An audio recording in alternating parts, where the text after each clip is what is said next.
The scent of rain-soaked earth and crushed moss is the only comfort I have ever known. Here, in the forgotten corners of the royal citadel, where I scrub floors and mend torn linens, the smell of the forest is a phantom limb, a memory of a freedom I have never possessed. I am Ilara, an omega of the Blackwood Pack, and my existence is a whisper. My own scent is a faint, apologetic thing, like watered-down milk and dust, easily lost in the cacophony of alpha power that saturates the stone walls. My wolf, the inner beast that should be my strength and my pride, is silent. She has always been silent. Wolfless, they call me. A flaw, a broken thing. In this world, scent is everything. It is status, power, a declaration of intent. The Alpha King, Kalen, smells of winter storms and ancient pine, a scent so potent it can bring lesser wolves to their knees. His betas carry the scent of cold steel and ozone. Even the other omegas, with their scents of warm bread and honey, have a place, a purpose. I am scentless, wolfless, and therefore worthless. My life is a cycle of averted eyes and dismissive gestures. I am a ghost polishing the silver of my betters. My presence is unremarkable as a scuff on the floor. I survive on the periphery, my head bowed, my spirit coiled tight within me, a tiny, flickering flame in a vast and drafty hall. Tonight is the night of the annual mate hunt, a tradition as old as the moon. It is a masquerade, a charade of civility laid over a primal, desperate need. The unmated wolves of the kingdom gather, their scents blooming in the air, a heady perfume of hope and ambition. Every female dreams of catching the eye, the nose of the Alpha King. To be his Luna would be to become a goddess. I, of course, am not meant to attend. I am meant to be invisible, serving spiced wine and disappearing into the shadows. But the High Elder insisted all must be present, a decree from the moon goddess herself. So I stand here, tucked away behind a tapestry, my servant's tunic scratchy against my skin, watching a world I will never belong to. The hope in the air is a poison I cannot afford to breathe. For a wolfless omega, hope is the cruelest of tortures. He moves through the crowd like a predator, a living storm of power and authority. King Kalen. His presence sucks the air from the room, his black tunic and the silver pauldrons doing little to contain the raw energy that rolls off him in waves. His scent hits me even from across the grand hall. Pine and frost and something wilder, something that speaks of untamed forests and sovereign solitude. My knees feel weak. Every instinct I do not believe I possess screams at me to run, to hide, to make myself smaller than I already am. He dismisses potential mates with a slight shake of his head, his gaze sweeping the room with a bored indifference that borders on contempt. He is searching for a scent that can match his own, a fire to meet his ice. Then, his head snaps in my direction. His eyes, the color of molten silver, lock onto my hiding spot. It is impossible. He cannot see me. He cannot possibly smell me, over the cloying sweetness of jasmine and rose from the high-born females. But his gaze does not waver. He takes a step, then another, his path cutting directly through the glittering assembly. Murmurs follow him, a ripple of confusion and excitement. The sea of wolves parts before him. My heart begins to hammer against my ribs, a frantic drum against the silence of my soul. He is coming for me. The air changes. A scent I have never encountered before, something that belongs to me and yet is utterly new, unfurls from my skin. It is not milk and dust. It is wild lilac after a storm, the sharp, clean scent of ozone, the deep, dark smell of the richest earth. It is a scent of hidden power, of a dormant seed finally breaking through frozen ground. My silent wolf, the void within me, stirs. For the first time in my life, I feel a presence inside me, a low, possessive growl that echoes in my bones. Mate. The word is not a thought, but a certainty, a truth that slams into me with the force of a physical blow. Kalen stops just before me, his nostrils flaring, his silver eyes widen, pupils blown wide with shock and a dawning, terrifying hunger. The entire hall falls silent. The only sound is the frantic beat of my own heart as the Alpha King of all wolves breathes in my scent, the scent of his fated mate. His voice, when it comes, is a low growl that vibrates through the floor. You. It is not a question. It is an accusation, a statement of impossible fact. He reaches out, his fingers brushing against the pulse point on my wrist. A jolt, white hot and electric, flashes up my arm, and I see a gasp shudder through his powerful frame. The bond flares between us, a living current of light and heat, visible only to the two of us, but felt, I am sure, by everyone in the room. Hope, that terrible, beautiful poison, floods my veins. For one breathtaking moment, I am not a wolfless Omega. I am his, the other half of the most powerful wolf in the kingdom, a queen, a Luna. His eyes search mine, and for a heartbeat, I see the raw need of his own beast, a primal recognition that transcends status and station. Then, the mask of the king slams back into place. His eyes turn from molten silver to chips of ice. He pulls his hand back as if he has been burned. He looks at me, truly looks at me, and I see the calculation, the cold logic of a ruler warring with the instinct of the beast.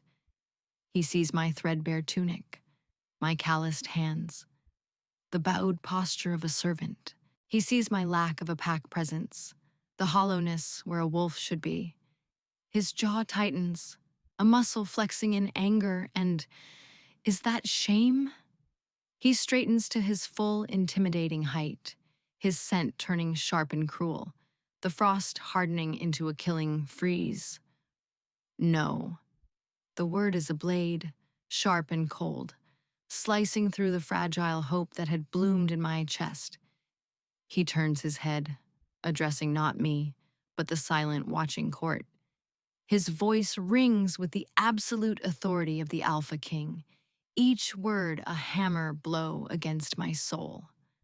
The moon goddess has erred. I am king of the Lycan territories. My line must be strong.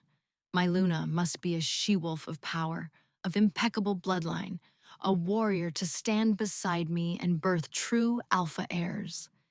He finally looks back at me, his gaze filled with a pity more painful than any hatred. I cannot, and I will not, accept a wolfless Omega as my queen. The collective gasp of the court is a physical force, humiliation, hot and suffocating, washes over me. He has not just rejected me, he has dissected me, declared every piece of my being unworthy in front of everyone who has ever looked through me. My newly awakened scent withers, turning sour with shame. The fragile stirring of my inner beast whimpers and retreats, leaving me colder and emptier than before. I am a flaw, a mistake of the goddess, a public disgrace to the king.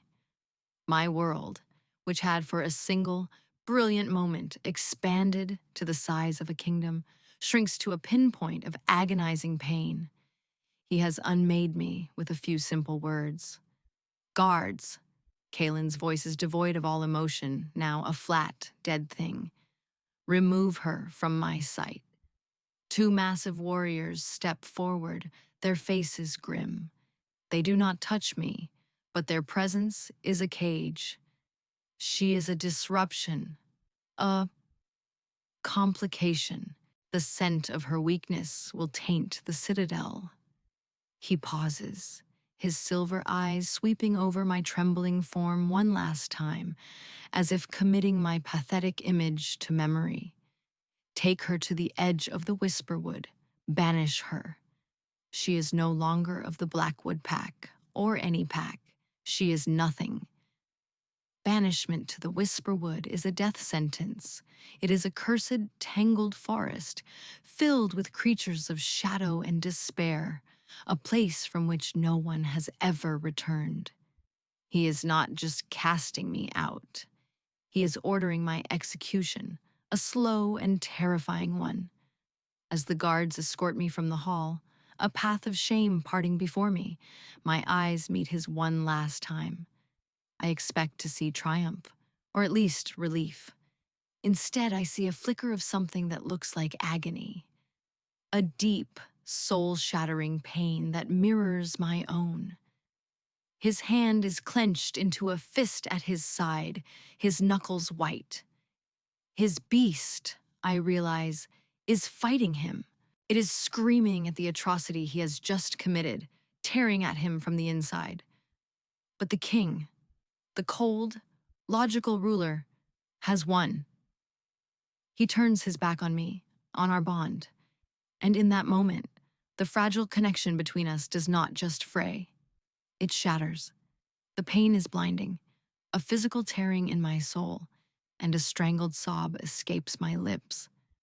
I am being dragged away to die, and my own mate, the one person in the world who should have protected me, is the one holding the executioner's axe.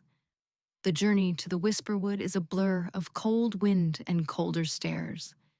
They give me no cloak, no supplies, just the thin tunic on my back and the crushing weight of my rejection. The guards leave me at the tree line, where the healthy pines of the kingdom give way to gnarled, skeletal oaks. The air here is heavy, ancient, and smells of decay and secrets. The king's word is final. One of them says, his voice not unkind but firm. Then they are gone, and I am alone. The ache in my chest is a constant physical presence, a gaping wound where the bond used to be. It is a cold, hollow space that breathes with every beat of my heart. Night falls, and with it comes a chilling cold that seeps into my bones. The forest whispers around me, the sounds of unseen things moving in the darkness. Fear is a living thing, coiling in my stomach, but it is a distant sensation, muted by the all-consuming agony of the broken bond. He wanted me to die, and here, in the heart of this cursed wood, I feel my will to live shriveling like a leaf in winter. Days bleed into a week. I am starving, my stomach a tight knot of pain. I drink from murky streams and chew on bitter roots that make me sick. My feet are cut and bleeding, my tunic ripped to shreds by thorns. Every waking moment is a torment. The phantom pain of the bond is a relentless echo. Kalen's scent, a ghost that haunts my senses. I see his silver eyes in the reflection of puddles, hear his voice in the sighing of the wind. I am dying, slowly, pathetically, just as he intended. I collapse at the base of an ancient moss-covered tree, my body too weak to go on. This is it. This is rock bottom. The forest floor is cold and damp beneath my cheek. I close my eyes, ready for the end, ready for the whispers of the wood to finally claim me. No, the word is not mine. It is a spark, deep within the void where my wolf should be. A flicker of defiant heat. Survive. It is faint, a mere whisper, but it is there. A presence. My hand clenches, my fingers digging into the rich, dark soil. The earth beneath me seems to hum, a low thrum of energy that travels up my arm. The pain in my soul does not lessen, but for the first time, it is met by something else. Rage. A cold, hard ember of fury begins to glow in the desolate landscape of my heart. He would not be the death of me. I would not give him that satisfaction. I will live to spite him. That single, defiant thought is the first stone in the foundation of the woman I am about to become. 3 years later, the Whisperwood is no longer my prison. It is my kingdom. The woman who collapsed at the edge of this forest is gone, shed like a snake's skin. I am no longer Ilara, the wolfless Omega. Here, I am something else entirely. I am strong, my body lean and corded with the muscle of a huntress. My hands are calloused not from scrubbing floors, but from skinning game and carving bows. My scent is no longer a whisper, it is a declaration. Wild, lilac, ozone, and the deep, rich loam of the ancient forest floor. It is the scent of power, and it permeates every inch of this wood. The forest that was meant to kill me has instead remade me. Its secrets have seeped into my blood, awakening a magic I never knew I possessed. The first year was about survival. I learned the ways of the forest, which plants healed and which poisoned, how to track deer by the faintest print, how to move through the undergrowth as silently as a shadow. The ache of the bond remained, a dull, constant throb, but I learned to pack it away, to build walls of ice around it. The second year was about discovery. I found that the menacing creatures of the wood, the gnarled shadow cats and the great horned owls, did not see me as prey. They saw me as part of the forest itself. They watched me, then they began to follow me, to obey my silent commands. I was not just living in the forest, I was becoming it. It was on a night of the full moon, 2 years after my exile, that the truth revealed itself. I was cornered by a pack of rabid dire wolves, their minds twisted by a blight that sometimes seeps from the northern wastes. There was nowhere to run.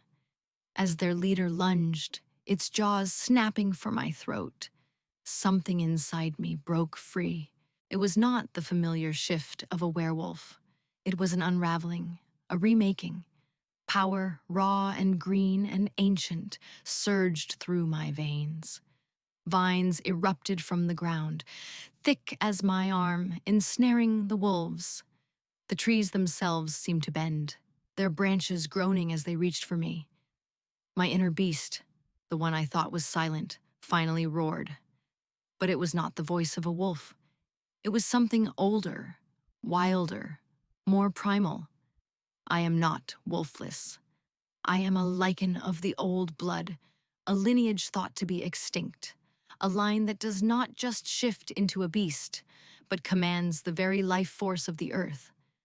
My power is not in tooth and claw alone, but in root and stone, in wind and water. I am a witch of the first moon, and the Whisperwood is my familiar. Now I rule this domain. The shadow cats are my scouts, the owls my eyes in the sky. The forest provides for me, protects me.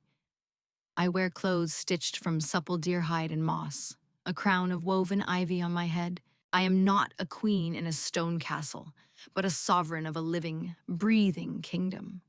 I have found a home, a purpose, a power that Kalen, in his arrogance, could never have imagined.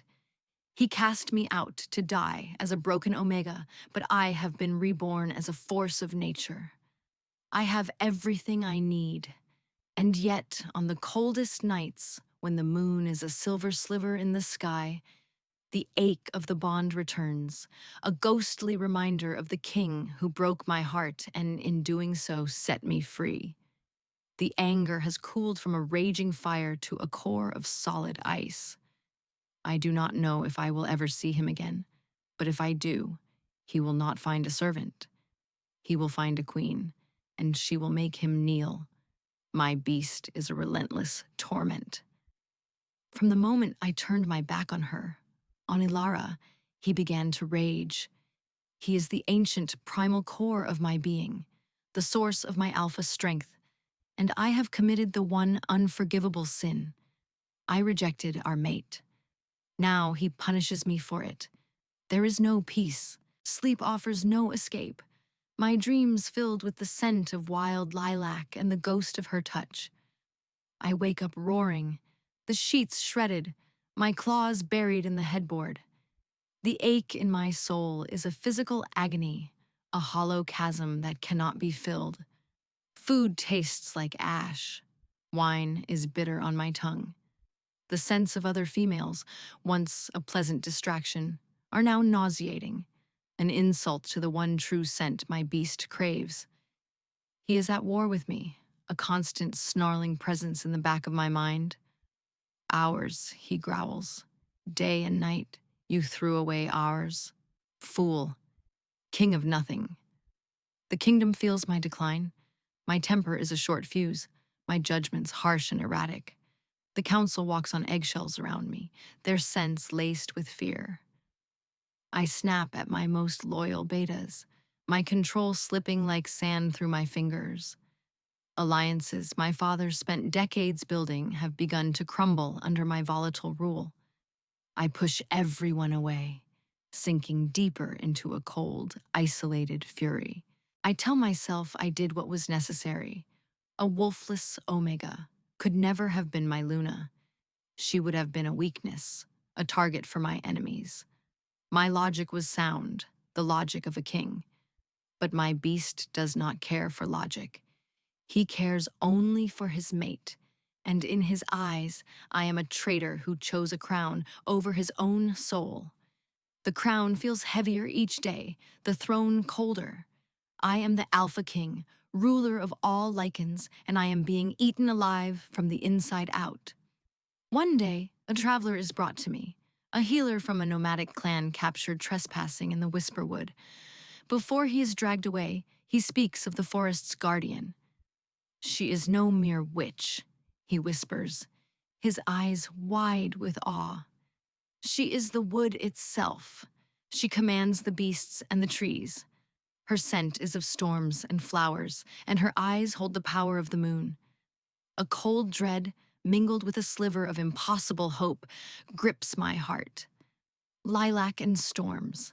It cannot be. She is dead. She must be. But the healer's description plants a seed of doubt that my beast seizes upon. Find her, he snarls, a renewed vigor in his voice. Find ours? I dismiss it as the ramblings of a madman, but the image he painted refuses to leave my mind. A queen of the wild, wreathed in power, the very thing I claimed I needed in a Luna. The irony is a physical blow, stealing the air from my lungs. His name is Lysander. He comes into my forest seeking moon petal, a rare flower that only blooms in the deepest, most ancient parts of my domain. He is not like the others who have stumbled into my woods, full of fear and aggression. He moves with a quiet respect, his scent of sandalwood and sage a calming presence in my wild world. He is a healer, and he sees the world not in terms of power and dominance, but in balance and life. When he finds me, he does not flinch or cower. He simply bows his head, his eyes full of a gentle curiosity. "Forgive my trespass, my lady," he says, his voice as calm as a still pool. "I did not realize this forest had a heart." He stays. At first, it is to gather his herbs, but soon, it is simply to be with me. He is the first person since my exile to look at me without seeing a ghost or a monster. He sees me. He listens to my story, his expression shifting from sorrow to a quiet anger on my behalf. He treats me with a tenderness I have never known. He brings me teas to soothe the phantom ache of the bond on the worst nights. He tells me stories of the world outside my woods, of sun-drenched plains and sparkling seas. He represents a life I never thought I could have, a life of peace, of quiet companionship. He is a good man, kind and patient. He is the opposite of Kalen in every way. He is safe. My mind tells me this is a gift from the goddess, a chance to heal, to build a new life, a new bond. But my heart, and the ancient, primal beast within it, remains silent. It watches him with a wary, neutral eye. He is not the storm. He is not ours. A new threat bleeds into the world. They come from the blighted lands to the north, a place where the earth itself is sick and dying. They are shadow wraiths, creatures of nightmare, given form, insubstantial and yet deadly. They feed on fear and despair, draining the life from the land and its people. At first, they are a rumor, a whisper from the northernmost packs. Then the whispers turn to terrified screams. They are spreading, a creeping plague of darkness, and they are drawn to weakness. They are drawn to my kingdom, to the instability of a king at war with himself. My warriors can fight them, but it is like battling smoke. Our claws and teeth find little purchase. We need a different kind of power to stop them, a magic we no longer possess. My high elder comes to me, his face grim.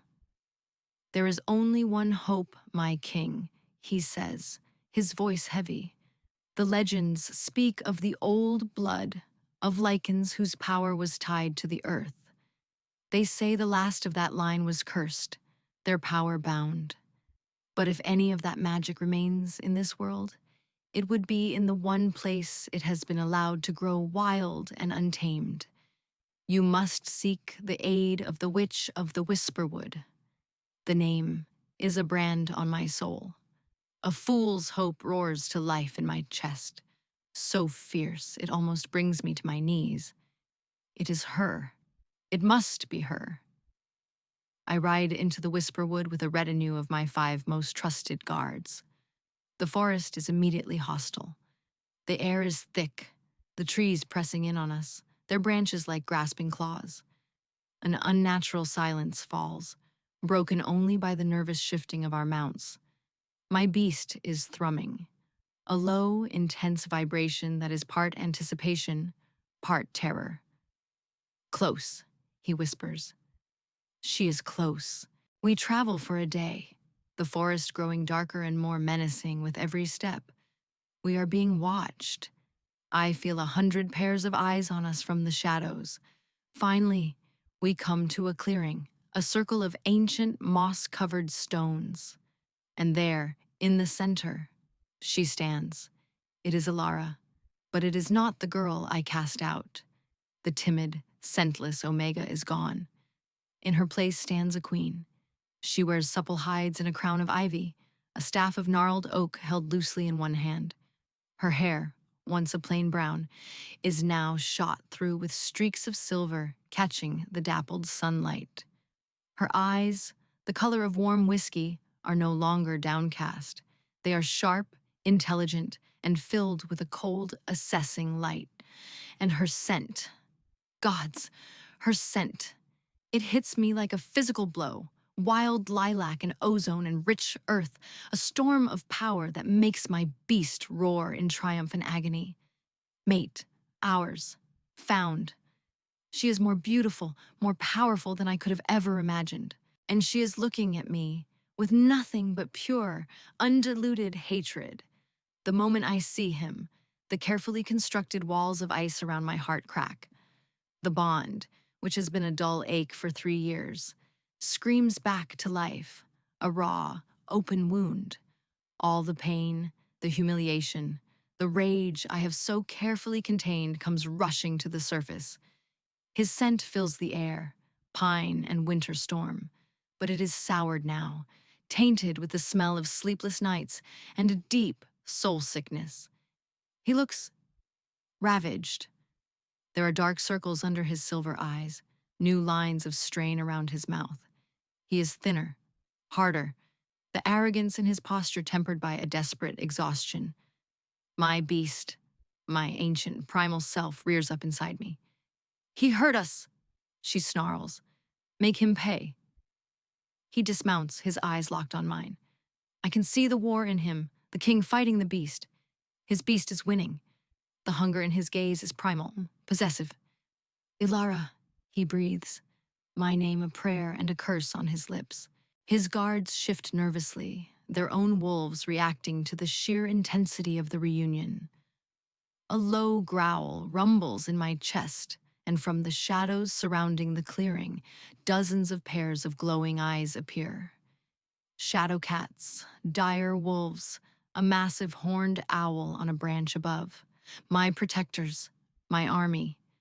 Kalen's eyes widen as he takes in the display of power. He finally understands. I am not some hedge witch. I am the master of this domain. King Kalen, I say, my voice colder than any winter frost. You are trespassing. State your purpose, or my guardians will remove you from my forest. In pieces. My words are a slap, a deliberate refusal to acknowledge the bond screaming between us. The hurt that flashes in his eyes is swift and deep, and I take a grim satisfaction in it. Let him feel a fraction of the pain I have endured. He has come here as a supplicant, and I will not let him forget it. The power dynamic has been irrevocably inverted. He, the king who cast me out, now stands in my kingdom, begging for my help, and I, the wolfless Omega, hold his fate and the fate of his entire kingdom in the palm of my hand. Standing near us, just at the edge of the clearing, is Lysander. He watches the exchange with sad, knowing eyes. Kalen's gaze flicks to him, and his scent explodes with a jealousy so potent it is almost visible, a dark, suffocating cloud of rage and possessiveness. The air crackles with tension. The king, the witch, and the healer. A storm is gathering, and I am standing at its very eye. My past and my present have just collided, and the future is a terrifying, unknown country. We are being attacked, Kalen says, forcing the words through a clenched jaw. He tears his gaze away from Lysander, focusing on me, his expression a mixture of desperation and awe. Creatures of shadow. They cannot be fought with ordinary means. My elder spoke of the old blood, of earth magic. He said, my only hope was here. He takes a hesitant step forward. He said my only hope was you. His confession hangs in the air, a testament to how far he has fallen. He, who prized strength above all else, is admitting his weakness to the one person he labeled as weak. It should be a triumph, but it feels like ash in my mouth. The suffering in his eyes is too real, the scent of his pain too raw. I agree to help, not for him, not for the kingdom that scorned me, but for the innocent people who will be consumed by the shadow, and because my own beast insists. Our lands, protect. But my help comes with a price. I will fight with you, I tell him, my voice leaving no room for argument. But we do this on my terms. While we are allied, you will defer to my judgment on all matters of this magic. You and your men will show me the respect of a sovereign queen. And when this is over, you will make a public declaration to every pack acknowledging the power you so foolishly cast aside. It is a demand for his fealty, a public undoing of my public humiliation. His pride bristles, the Alpha King not accustomed to taking orders, but his beast and his desperation leave him no choice. He dips his head in a stiff, reluctant bow. As you command, my queen. The journey back to the Citadel is a unique form of torture.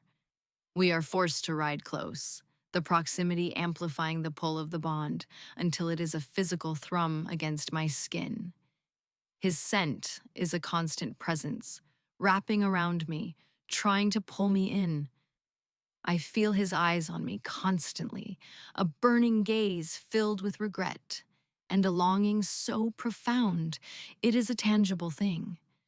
I keep my back straight, my expression a mask of cold indifference. I speak only to Lysander, who has chosen to accompany us. His calming presence a necessary buffer against the storm that is Kalin. The king's jealousy is a living entity, a snarling beast that rides alongside us. He watches every small smile I give Lysander, every quiet word we exchange, and his scent sours with a possessiveness that is both terrifying and, to my shame, a little satisfying. We make camp the second night, the threat of the wraiths forcing us to keep close watch. The fire crackles, casting flickering shadows against the trees. Lysander is tending to a cut on my arm, his touch gentle and professional. Kalin watches from across the fire, his fists clenched, his jaw tight. I can hear the low, continuous growl of his beast even from here. Later, when Lysander has retired and the guards are on patrol, Kalin approaches my tent. He stops a few feet away, his broad shoulders slumped. "I was a fool," he says, his voice rough with emotion. "I was an arrogant, prideful fool." "You were?" I agree, keeping my voice level. "I will not make this easy for him." "I was afraid," he continues, the admission costing him dearly. "My father's rule was questioned for mating a Luna from a lesser pack. The council whispered that my line was weakening. When I scented you, an Omega, a wolfless one. All I could see was their scorn. I saw my own reign crumbling before it had even begun. I chose my crown over my soul, and I have been living in hell every day since." He does not offer these as excuses, but as a confession, a laying bare of his own weakness. His words are raw, stripped of all artifice. He looks at me, his silver eyes swimming with unshed tears. There is no apology that can undo what I did. There are no words that can heal the wound I gave you. I know that. Then he does something I never thought I would see. The Alpha King of all Lycans, the most powerful wolf on the continent, sinks to his knees before me in the dirt. He bows his head, exposing the vulnerable line of his throat, a gesture of ultimate submission. "My life is yours, Ilara," he whispers, his voice breaking. "It has been yours to take since the moment I sent you away. I am not asking for your forgiveness because I have not earned it. I am only asking that you let me fight by your side. Let me help you save our people. And when it is done, whatever you decide, I will accept it. This is not a tactic, it is a surrender. The arrogant king is gone, replaced by a broken male who has finally understood the magnitude of his mistake. My icy resolve begins to melt, just a little, at the edges. The next morning, Lysander finds me watching the sunrise. He stands beside me in comfortable silence for a long moment before speaking. "He is your storm, Ilara," he says softly. His sage and sandalwood scent is a comfort, but it feels faint, distant, next to the tempest of Kalin. I can see the way the bond pulls at you both. It is a force of nature. I could offer you a peaceful harbor for the rest of your days, but I would only be a shelter from the life you were meant to live. He reaches out and gently takes my hand. I was only ever meant to show you that you were worthy of kindness. You deserved to be healed, but I cannot be the one to heal that wound. He looks me in the eyes, his own full of a sad, gentle resignation. He broke you. He must be the one to help you put the pieces back together, in a new shape, stronger than before. He lifts my hand and presses a soft kiss to my knuckles. I will not be a second choice. And you, my lady, deserve a love that is absolute. With a final sad smile, he turns and walks away, his dignity intact.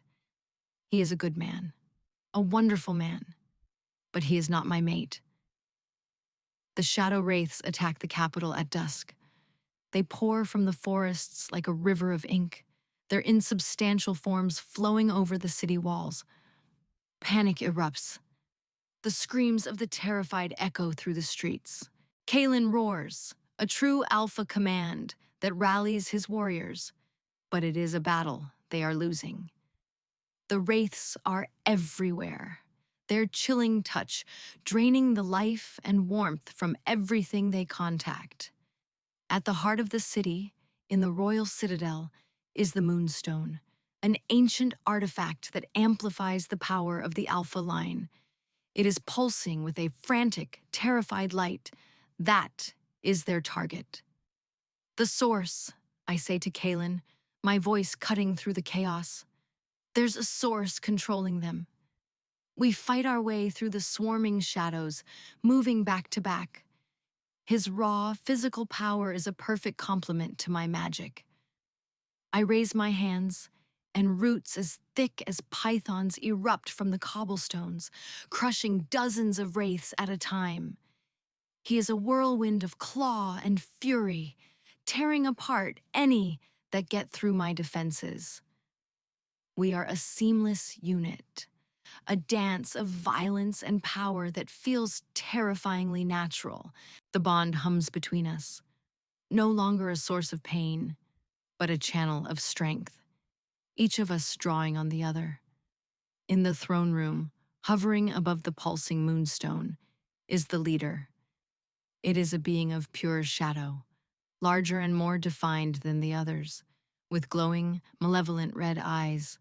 A voice, ancient and full of spite, echoes in my mind, not my ears. Daughter of the first moon, your line was cursed to be broken, your power severed. I am Xylos, and I have come to finish the job. I will consume your dormant magic and the power of this stone, and plunge this world into eternal night. It lashes out with a tendril of pure darkness, faster than anything I have ever seen. I am not fast enough to raise a shield.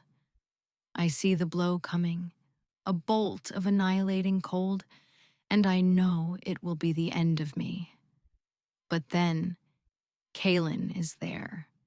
He moves without thought, without hesitation, driven by pure, primal instinct. He shoves me out of the way, taking the full force of the shadow tendril in his chest. He cries out, a sound of pure agony, and collapses to the floor. A gaping, black wound opens in his chest, not bleeding blood, but light, his life force, his very essence draining away into the smoky void. Protect, his beast whispers in my mind, a final fading thought across the bond. Protect. Ours. His sacrifice is absolute, the ultimate proof of his change. He would rather die for me than live without me. The world narrows to the sight of him dying on the cold stone floor. The pain from the bond is a supernova, 1,000 times worse than the initial rejection, because this time it is being severed by death. My grief is a physical force, a tidal wave that rips a scream from my throat. The power of the Whisperwood, the ancient magic in my blood answers that scream. It surges through me, raw and untamed. All the pain, all the love, all the rage focuses into a single point. I look at the Wraith Lord, Xylos, and for the first time, it feels fear. But I do not strike it. I drop to my knees beside Kalen, my hands hovering over the horrifying wound. I have a choice. I can use this surge of power for vengeance, or I can use it for him, to cling to my anger, or to embrace the love that has survived everything. It is no choice at all. I press my hands to his chest, ignoring the chilling cold of the shadow magic. No, I whisper, the word of vow. I do not accept this. I close my eyes and reach for the bond, for the tattered, fading connection between our souls. I pour everything I am into it, my pain, my forgiveness, my power, my love. I pour my life force into him, willing the green magic of the earth to fight back the encroaching darkness. You are mine, Kaelin, I say, my voice ringing with the power of the first moon. You are mine, you arrogant, foolish, beautiful wolf, as I am yours. I claim him. I choose him, not as a broken Omega begging for acceptance, but as a queen choosing her king. The bond, tattered and dying, snaps into place. It does not just heal, it ignites. It becomes a conduit of pure, unimaginable power. Light explodes from my hands, a brilliant emerald green that slams into Kaelin's body. He gasps, his silver eyes flying open, now glowing with the same green energy. The shadow wound vanishes, healed and whole. The power does not stop with him. It flows from me, through him, and back to me, creating an infinite loop of energy. We are one. His raw lichen strength, my primal earth magic, woven together into something new, something unstoppable.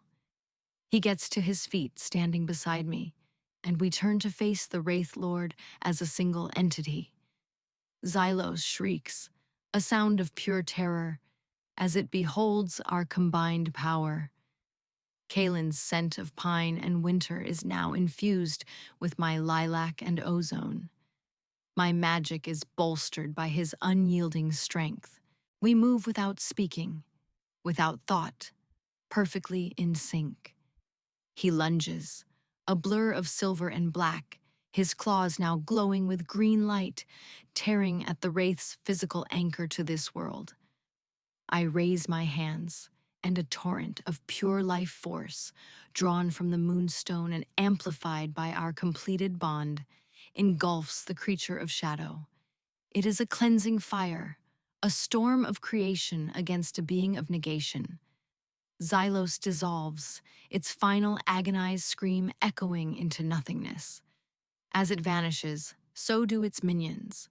The chilling cold recedes from the city, replaced by the warm, green glow of my magic, which spreads from the citadel like a healing wave, mending the damage, soothing the fear. The battle is over. In the sudden silence of the throne room, we stand together, breathing heavily, the power of the bond humming between us like a song. Kaelin turns to me, his silver eyes full of a reverence that steals my breath. He does not try to touch me, does not presume. He simply looks at me, his heart in his eyes. Alara, he says, his voice thick with emotion. The pack, his warriors, the court members who are emerging from their hiding places, all stare at us. They saw my humiliation, and now they see my power. They see their king, saved and transformed by the Omega he threw away. There is no more scorn in their eyes, only awe. The resolution is not loud, not a grand declaration. It is quiet, and it is certain. He is still the Alpha King. His is the crown and the throne. But I am the Witch Queen of the Whisperwood, and my power is the lifeblood of the land itself. We are two sovereigns, two halves of a whole, ruling together. He rules the packs, the politics, the stone cities. I rule the wild places, the magic, the soul of the earth. We are equals, not in station, but in spirit and in strength. He does not ask me to be his Luna, to fit into a role that was never meant for me. He understands that I am something more. He is the storm, and I am the earth, and together we are a force that can withstand anything. Weeks later, we stand in the clearing of ancient stones where we were reunited, my forest home. The air is clean, the sunlight warm. The bond between us is no longer a source of pain or desperate longing. It is a calm, steady warmth in my chest, a quiet certainty. Kalen reaches out and gently touches a silver streak in my hair. A reminder, he says softly, his voice full of a gentle sorrow, of the winter I put you through. And this, I reply, touching the center of his chest where the shadow wound used to be, is a reminder that you would face any darkness for me. Our scars are not gone. They are part of our story, a testament to the pain we endured and the love that survived it. They do not define us, but they have shaped us. He is no longer the arrogant, fearful king. He is humbled, devoted, and stronger in his vulnerability than he ever was in his pride. I am no longer the broken, invisible Omega. I am a queen who found her power in her pain and chose her own destiny. He leans down, his forehead resting against mine. The scent of pine and lilac, of storm and earth, mingle between us. I love you, Ilara, he whispers, not because the bond demands it, but because you are the strongest, most incredible person I have ever known. You saved me from myself. And you, I whisper back, my hand coming up to cup his jaw. You broke me, Kalen. And in doing so, you let the light in. He did not fix me. He did not save me. He simply got out of the way and allowed me to save myself. And then, when it mattered most, he proved he was worthy of standing beside the woman I had become. The journey was devastating, the wounds deep. But here, now, in the heart of my kingdom, with my mate by my side, we are not just healed. We are earned. We are scarred. And we are, at long last, gloriously and completely whole. The future stretches before us, not a simple path, but one we will walk together, equals in every way, our combined strength a shield for our people, and a testament to a love that was forged in rejection and reborn in redemption.